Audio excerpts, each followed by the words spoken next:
Hello दोस्तों, मैं Viresh YouTube channel Veeru motive पे आपका स्वागत करता हूं। मैं आपको आज बताने वाला हूं रूल ऑफ 72 और पावर ऑफ कंपाउंडिंग के बारे में। रूल ऑफ 72 काम करता है बिना कैलकुलेटर के। हमें पता करना होता है कि हमारा पैसा कितना जल्दी डबल हो जाएगा। तो इसका एक फॉर्मूला है 72 बटे rate of return. Rate of return हमें पता हो तो हमें पता चल जाएगा कि कितने समय में हमारा पैसा डबल हो जाएगा। Time for investment to double. अभी इसी का एग्जांपल लेंगे हम। एफडी, एलआईसी या इंश्योरेंस, इनमें हमारा पैसा तकरीबन 7 या 8% के हिसाब से ग्रो करता है। तो हमें आइडिया लगाना है कि हमारा पैसा कितने साल में डबल हो जाएगा। तो वो देखने के लिए FD rate of return, FD का रेट ऑफ रिटर्न 7% के हिसाब से ग्रो करती है। तो अभी देखेंगे कि एफडी 7% के हिसाब से ग्रो करती है तो ये हमारे पैसे को डबल कितने टाइम में करेगी। तो वही फॉर्मूला देखेंगे, 72 बटे 7% हो रहा है ना, तो ये आ जाएगा 10.3 ईयर। 10.3 ईयर आ जाता है, लेकिन इसको हम राउंड ऑफ रखेंगे, इसको 10 ईयर रखेंगे। ठीक है, 10 ईयर हो जा रहा है हमारा। इसके बाद एक और फॉर्मूला, ये 10 साल में डबल हो रहा है। और एक देख लेते हैं गोल्ड का। गोल्ड का रेट ऑफ रिटर्न, वैसे तो कोरोना के बाद देखो गोल्ड कितना स्पीड से भागा है और आज 70-75 को क्रॉस कर चुका है। लेकिन हमेशा इस स्पीड से नहीं भागता है, किसी टाइम पे ये साइडवेज रहता है, लेकिन लंबे टाइम में देखेंगे तो ये 9-10% का रिटर्न दे देता है।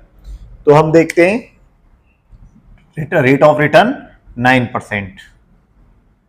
अगर 9% के हिसाब से ये बढ़ता है तो कितने टाइम में हमारे पैसे को डबल कर देगा। तो देखिए वही 72/9 बराबर 8 ईयर, नॉट 72 होते तो 8 ईयर, 8 साल हो गया, ये हो जाता है। और भी कई होते हैं, प्रॉपर्टी का भी इंटरेस्ट होता है, म्यूचुअल फंड और शेयर मार्केट के। जैसे अभी सेंसेक्स निफ्टी ने काफी पिछले टाइम से देखा मैंने, 20 साल से जो रेट ऑफ रिटर्न दे रहा है तो उसका 14, 15, 16% तक है। लेकिन अभी फिलहाल कोरोना में ज्यादा दे दिया है, लेकिन हमेशा इस तरह से नहीं देगा, ये एवरेज 14, 15, 16 तक ही दे पाता है। तो अभी देखेंगे हम म्यूचुअल फंड।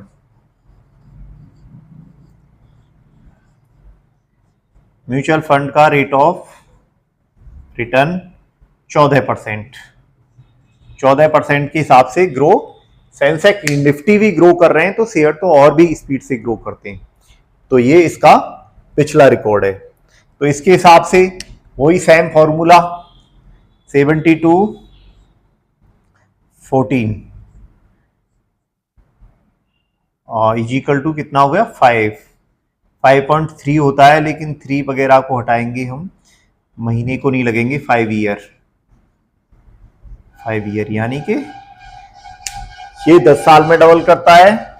एफडी या एलआईसी 10 साल में, गोल्ड हमारा 8 साल में और म्यूचुअल फंड 5 साल में हमारे पैसे को डबल कर देता है।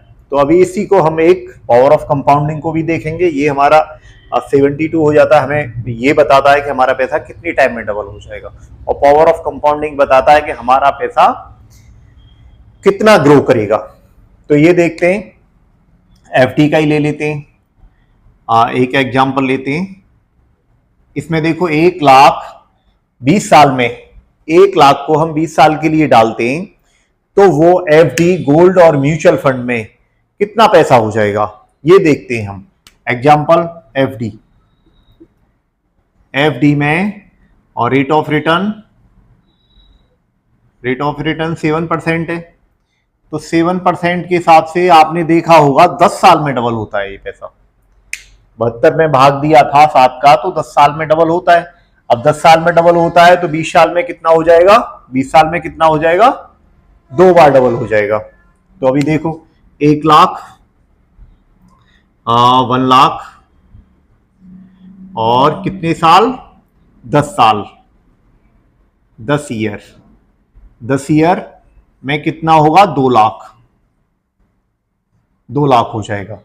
ठीक है, अभी ये 10 साल हो गया और अगली 10 साल, एक बार और 10 ईयर फिर और ये हो जाएगा 4 लाख। क्लियर है? 2 लाख का 4, एक का 2 10 साल में और 2 का 4 10 साल में, यानी कि डबल हो जाता है जो भी पैसा होता है। तो ये हो जा रहा है हमारा 4 लाख रुपए। एफडी में 7% से हमें 1 लाख पे 4 लाख रुपए मिलते हैं 20 साल में। अब हम देख लेते हैं गोल्ड में। गोल्ड में 8 साल में बढ़ रहा है, 8 साल में बढ़ रहा है, तो हमारा देख लेते हैं गोल्ड। गोल्ड का रेट ऑफ रिटर्न है 9%। 9% है, तो 9 का 72 में भाग दो, कितना आ रहा था, 8 आ रहा था। 8 साल में, हर 8 साल में डबल होगा, 8 साल में डबल हो जाएगा ये। और ये 10 साल में डबल हो रहा था, तो 8 साल में डबल हो रहा था। 1 लाख, सीधा सीधा करेंगे, ज्यादा कैलकुलेटर लगाने की जरूरत नहीं। 1 लाख, 1 लाख कितना, 8 साल में, 8 साल में कितना हो जाएगा, 2 लाख। इधर तक क्लियर है? 8 साल में, 8 साल लगे इसको 2 लाख होने में, फिर 8 साल लगेंगे 2 के 4 होने में, 2 के 4 होने में 4 लाख, 4 लाख, यानी कि 8 और 8 16 साल में ये 4 लाख हो जाता है। वो 10 और 10 20 साल में हुआ था, 16 साल। अभी 20 होने में 4 और बचे, 8 और 8 16 हुए, अभी 4 साल और बचे, यानी कि 4 लाख 4 साल में कितना हो जाएगा। तो आप थोड़ा सा कैलकुलेट करके देखेंगे उसको, ये 2 लाख के, 2 लाख नहीं, 2.25 लाख, 1.75 के करीब बढ़ जाएगा, यानी कि और 4 साल में, 4 ईयर में 75 बढ़ जाएगा, तो यानी कि 5.75 लाख, 6 लाख के करीब हो जाएगा। यानी कि गोल्ड में ये पैसा 6 लाख के करीब हो जाएगा। ठीक है, अब एक और देखेंगे। अब ये तो 9% से देख लिया हमने, ये 9%, 7% से, ये 9% से देख लिया। अभी 14% वाला बचा म्यूचुअल फंड। देखो म्यूचुअल फंड, म्यूचुअल फंड का रेट ऑफ रिटर्न कितना है, 14%, 14% था। 14 का 72 में भाग देंगे 5 पॉइंट कुछ आ रहा है, तो राउंड ऑफ 5 ईयर, यानी 5 साल में डबल हो रहा है। डबल होने में इसमें 10 साल लग रहे थे, इसको 8 साल, इसको 5 साल। अब देखो किस तरह से ये ग्रो करता है पैसा, पावर ऑफ कंपाउंडिंग के हिसाब से। पहले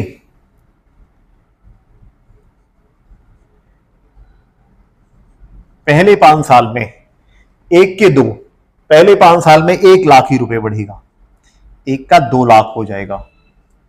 ठीक है, दूसरे 5 साल डबल, यानी कि उससे आगे वाले 5 साल, फिर 5 ईयर, यानी कि 5 और 5 10 हो गई, 5 ईयर 5 ईयर 10, 10 साल में कितना होगा अगले 5 साल में। पहले तो 1 ही लाख बढ़ा, फिर 2 का डबल हो जाएगा 4 लाख, 4 लाख। अभी फिर 4 लाख को इधर ले लो दूसरी लाइन में, 4 लाख, फिर तीसरी बार, यानी कि 4 बार डबल होगा, क्योंकि 20 साल में 4 बार होगा, 5 5 और 5 और 1 और 5, और ये 1 और 5, 1 2 3 4 बार डबल होगा, यानी कि फिर 4 का कितना हो जाएगा, 8, सीधा सा डबल होता है। और अभी अगले 5 साल में ये 8 लाख, 8 हो गया 15 साल में, लेकिन अगले 5 साल में 8 का भी डबल हो जाएगा, 16। ये देखिए पावर ऑफ कंपाउंडिंग काम करता है। शुरू में 5 साल में ज्यादा नहीं बढ़ा है, अगले 5 साल में, 10 साल में 4 ही लाख हुआ है, लेकिन अगले 10 साल में देखो बढ़ के कितना, 12 लाख बढ़ जाता है, 12 लाख बढ़ के यानी कि 16 लाख, 16 लाख, यानी कि 8 लाख का 16 लाख। अभी आप देखो, आप डिसाइड करो, आपने एफडी के साथ जाना है, गोल्ड के साथ जाना है, या फिर आपने म्यूचुअल फंड या शेयर मार्केट के साथ जाना है। देखने वाली बात यह है कि आप एफडी, बैंक आपसे 7% पे इसी पैसे को लेते हैं और वो कहाँ लगाते हैं, आप गूगल करके देख लो। आप गूगल करके देखो LIC आपके पैसे को कहाँ लगाती है। LIC भी आपके पैसे को कुछ आपको लोन देती है और सबसे ज्यादा शेयर मार्केट में लगाती है। अभी IPO आया था, 150 कंपनियों में LIC का पैसा पड़ा हुआ था। तो वो ऐसा है, रिस्क भी लेते हैं, वो 7% पे लेते हैं, हमें 4 लाख रुपए देते हैं और अपने पैसे को 14% के हिसाब से ग्रो करते हैं और 16 लाख बनाते हैं, यानी कि 12 लाख को घर बैठे कमाते हैं। क्योंकि एसी में और कूलर में बैठना उन्हीं के बस की बात है। वो और कोई फैक्ट्री नहीं चलाते हैं, कोई काम नहीं करते, सिर्फ इन्वेस्टमेंट करते हैं और बढ़िया से करते हैं। इन्वेस्टमेंट में इनसे बढ़िया कोई नहीं हो सकता है, ये बैंक से बढ़िया नहीं हो सकता है कोई। ये बैंक सबसे बढ़िया होता है और वो 7% से हमसे ले लेता है बहुत सारा पैसा। कुछ तो पैसा हमारा पड़ा रहता है, 4% पे ही पड़ा रहता है, लेकिन ये कितना 14% के हिसाब से ग्रो करते हैं और ज्यादा से भी। अभी कोरोना के बाद बहुत अच्छा बढ़ा है मार्केट, पर जरूरी नहीं है कि हमेशा इस तरह से बढ़ता रहेगा, लेकिन ऑन एवरेज 14, 15 और 16% की रिटर्न मार्केट देता रहेगा। कभी डाउन होगा, कभी अप होगा, 1-2 साल डाउन अप हो सकता है, लेकिन 14% की रिटर्न ये दे देता है। यानी कि 5 साल में सेंसेक्स निफ्टी अपने लेवल से डबल हो जाएंगे। ये इसका तकरीबन काफी दिनों से इस तरह से चल रहा है। तो ये देखने वाली बात है कि हमें ये 4 लाख रुपए बना लें या 14 लाख रुपए बना लें, आप इस चीज को डिसाइड करें। इन्फ्लेशन का भी मैं आपको नेक्स्ट वीडियो में बताऊंगा कि हमारा पैसा तिजोरी में पड़ा पड़ा खत्म हो जाता है, क्योंकि इन्फ्लेशन महंगाई दर होती है, यानी कि महंगाई बढ़ जाती है और हमारा पैसा ग्रो नहीं होता है, और वो भी 7% के हिसाब से बढ़ रही है और FD भी हमें 7% दे रहा है। यानी कि आज हम जो काम कर सकते हैं 1 लाख रुपए में, आज से 10 साल बाद हम वही काम 2 लाख रुपए में कर पाएंगे, लेकिन हमारा पैसा 2 लाख कर देगी FD बस, लेकिन उससे ज्यादा नहीं करेगी। उसको बीट करने के लिए एक गोल्ड होता है, एक प्रॉपर्टी होता है, एक म्यूचुअल फंड होता है। तो इन चीजों में से आप डिसाइड करें कहां इन्वेस्टमेंट करना है। ठीक है, आज की क्लास में समाप्त करता हूं। Thank you.